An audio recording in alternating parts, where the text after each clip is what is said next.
I'm back with another video for you today. I've been traveling in France here and found this fragrance that I've been wanting to pick up, or have been curious to pick up since I launched a video announcing these three fragrances: Amber Fever, Hot Pepper, Naughty Leather, and I ended up picking up Amber Fever from Azzaro. Azzaro pour Homme has launched Sensual Blends collection, which includes the three. I have Amber Fever, and I'm going to let you know all about this latest flanker to Azzaro pour Homme. So if you're curious to discover and learn about Azzaro pour Homme's Amber Fever, which looks like this, then please stay tuned.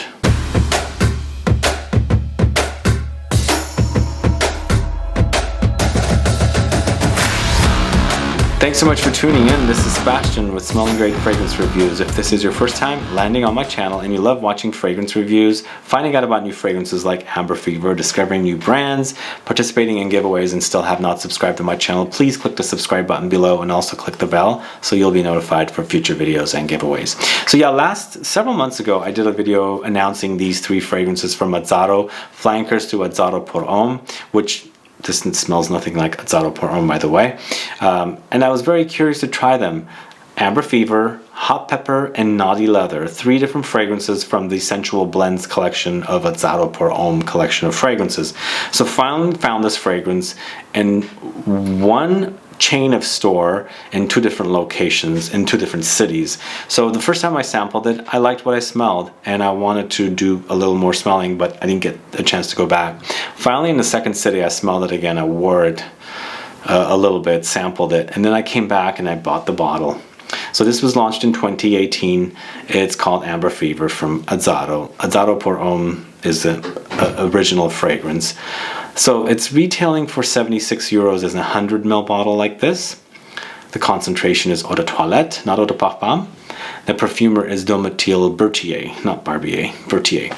And then we have here for notes, at the top, French clary sage. In the heart, you've got cocoa absolute, frankincense. In the base, you've got amber, tonka bean, and benzoin. All the notes that I really love, except for that clary sage, kind of throws it off a little bit. Now, the other thing I want to mention is that this is considered an Oriental fougere on Fragrantica. I think that's what they called this, which I'm not sure where the fougere comes from, but I think maybe perhaps the clary sage is kind of giving them that fougere. I don't think this is a fougere fragrance, but that's just me. But I find it to be more of an, I guess there's some aromatic touches because of the clary sage, but other than that, that's pretty much it. Not a fougere to me at all. I find it to be more of an oriental, I think. It's warm and spicy, and it's got some resinous and creamy touches as well, but it's more warm and spicy to me. So what happens is at the top you immediately experience the clary sage, but the clary sage here is nothing like a clary sage I experienced in a fragrance from Tom Ford called Fucking Fabulous. That has a pretty dominant clary sage note, along with the almonds and the leather, of course. Here, it's so muted and so blended that I get traces of clary sage, but I can't really pinpoint it. Like, I can't distinguish it too much. It's there. There are some green herbal touches, but it's hardly noticeable unless you know what clary sage smells like. So that was kind of like one of the disappointing factors about this fragrance, even though I'm enjoying it. Not loving it a lot, but I'm enjoying it. The problem with the fragrance was a lot of the notes seem too muted, like they're blended so much you can hardly distinguish notes. Like, for example, you get the clary sage at the top, but immediately you start picking up the cocoa absolute in the heart, and the frankincense. But it's the kind of cocoa that you think it's cocoa, but is it really cocoa? So it kind of is so blended, so kind of like mashed, the notes, like it's really hard to distinguish cocoa. You get traces of it here and there, but it doesn't come out and act like real cocoa. Frankincense as well. It's very hard to distinguish, very hard to pinpoint, but you get traces or little strands of like incense thrown in here and there, frankincense, and then you go, okay, then there's a little smoky touch to the fragrance, and I can see that it's most likely frankincense.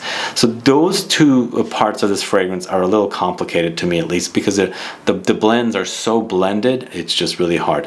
What really shines with this fragrance is the base notes, because that's where it's all about, the amber. It's amber fever.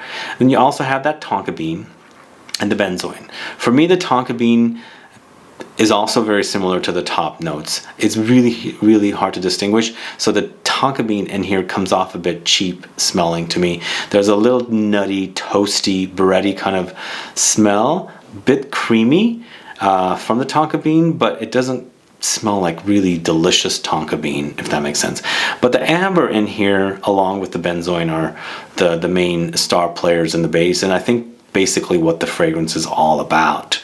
The amber is big, but it's not the kind of amber that's ultra syrupy. For example, another designer released a few years ago, Ombre Noir, Issey Miyake. These two fragrances are nothing alike. They have no similarities. I think they're known as amber fragrances, but that one, even though that one is a designer, it does have niche stylings to it. Here, it's very designer. Like, this is like if you're a designer, a fragrance wearer, and that's all you wear, and you want to like lightly dabble into like amber fragrances, this one might be a perfect one for you to start off with, because it's a very, very easy to wear amber. One thing I want to mention, this is Azzaro, of course. This fragrance has hints of Wanted by Night to me. I'm not sure where that's coming from, but I get traces or elements of Wanted by Night in this fragrance. I don't know, maybe they're using similar notes, similar chords, whatever. It does have traces of Wanted by Night here. They're not the same fragrance, don't get me wrong, but it reminded me of Wanted by Night. But again, the fragrance, back to the base notes, it's all about the amber, very easy amber. And then of course there's some resinous touches with the benzoin as well. And I'm a big lover of benzoin. I love ambers, don't get me wrong, you know this about me too. But the amber here is so non-amber that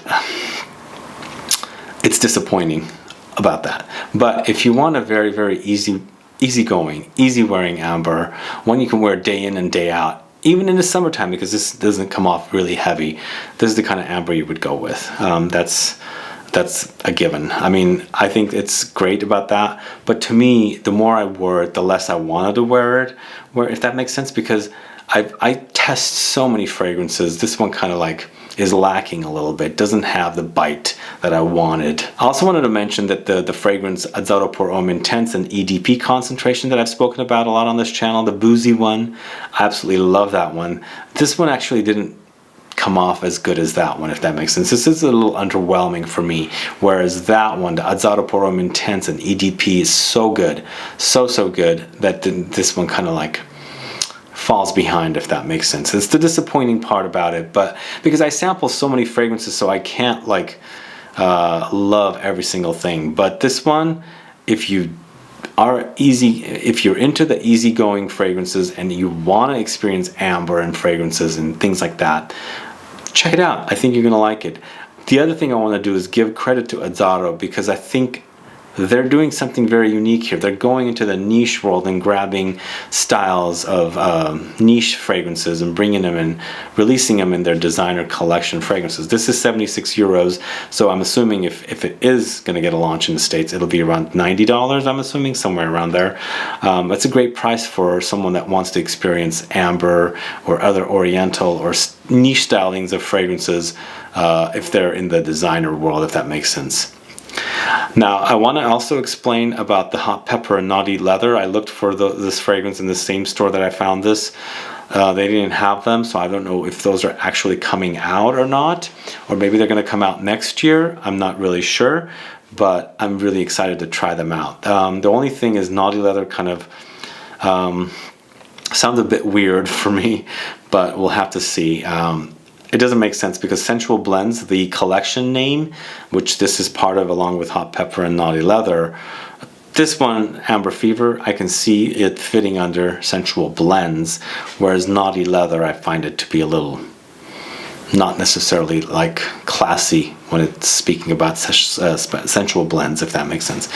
But I think it's just all marketing and things like that, so they can get away with things like that as far as their marketing team does. But I think the one last thing I want to mention is this is a very, very easy to access amber fragrance, and I think that's exactly what Azzaro wanted. I think they wanted a fragrance that they can call an amber, where a lot of the masses will kind of gravitate towards and have an easy time wearing. Whereas if they went ultra niche with a fragrance, then people wouldn't buy it and they would have a flop on their hands. So I don't know how this is doing. I'm not sure if it's going to get a release in the States. We shall see. And also not sure what's going to happen with the other 2 releases in this collection. I'm anticipating them. Hopefully one of them is going to be like really, really good, where I can come to you guys and say, oh my God, you got to get this fragrance. But for me, this one falls a little flat. It's easy to wear. It's just not anything that I would pull for too much over and over, if that makes sense. Anyway, that's my review for Azzaro Pour Homme's Amber Fever from the Sensual Blends collection. Guys, are you familiar with Amber Fever? Have you tried Hot Pepper or Naughty Leather yet? Or even have you tried Amber Fever? Let me know. Put a comment down. Let's get a conversation started. Also, let me know, are you anticipating this one? Are you a fan of the original Azzaro Pour Homme? Do you have any of the fragrances in the collection? Do let me know. Put some comments down. Let's get a conversation started. Also, please like this video. Please share it. Follow me on Facebook, Twitter, and Instagram. And I'll be back with more videos very soon. Have a good one. Goodbye.